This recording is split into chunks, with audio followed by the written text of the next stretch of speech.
In the American League West, Texas Rangers half-game lead over the Houston Astros, 72-56. Astros are 72 and I'm sorry.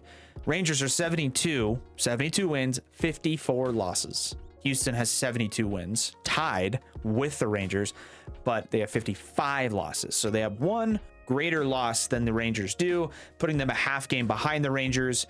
The Seattle Mariners are 1.5 games behind the Rangers. The Mariners are 71-56.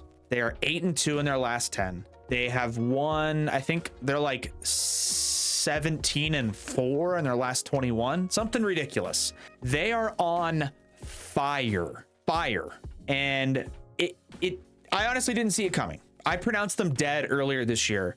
I will be the first one to tell you I was wrong about the Seattle Mariners. Earlier this season, I picked them to miss the playoffs. I pronounced them dead, like out of the playoffs.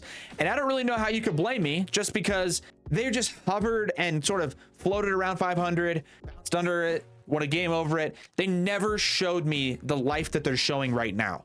And the Mariners went from dead, pronounced dead by me, to now people are saying, who are the ones that could threaten the Astros and Rangers in the American League? How about the Mariners? And I am starting to agree with that. Only because now they've showed life. They've showed us a side of them that we did not know existed. They got young starting pitching. All of them are controllable. All of them are throwing 100 freaking miles an hour. Julio Rodriguez, who just struggled so bad to start the year, turned into a real life cheat code, could not and continues to not stop smashing the ball everywhere he goes in every single at bat. He had like 8 straight at bats with a base hit. He had like 12 or 13 straight games with an extra base hit.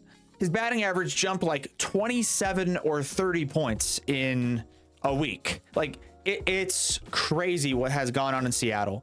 But ultimately, they are the telltale sign of what it does take to make a deep run in the postseason. Ask anybody that's ever watched or played the game of baseball, especially into the postseason and beyond, and ask them what the key components are to making a deep postseason run. And what they will say, what they will describe as the key components are all of the exact same things that the Seattle Mariners have just magically started doing in the last 2.5-3 weeks. And I don't mean magically in terms of they weren't capable of it, because they were. They just hadn't done it all year. And now we look at the Mariners, their starting pitching has been nothing but dominant over the last 2 weeks. Extremely clutch hitting, contributions 1 through 9, bullpen, lights out. That's it. That's all you need in the playoffs. That is all you need. Now, if you're getting even deeper contributions, you're getting slug, you're getting home runs, that's just icing on the cake. But the Mariners are showing everybody that they are not to be taken lightly. And they could very easily battle with Houston and Texas throughout the end of the year and not win the division, come in third in that division. And people go, well, the Rangers and then the Astros, and then you got Baltimore in the East and Tampa Bay.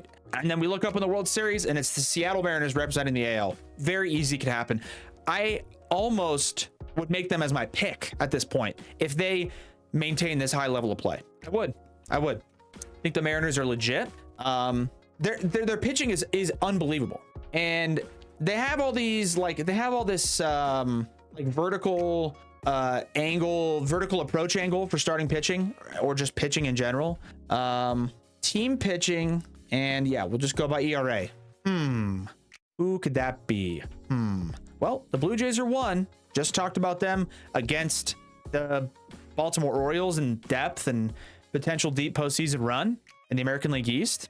Number 1 team ERA, Blue Jays. Number 2, Mariners. There you go. That's it. That's all you need to know. That's all you need to know.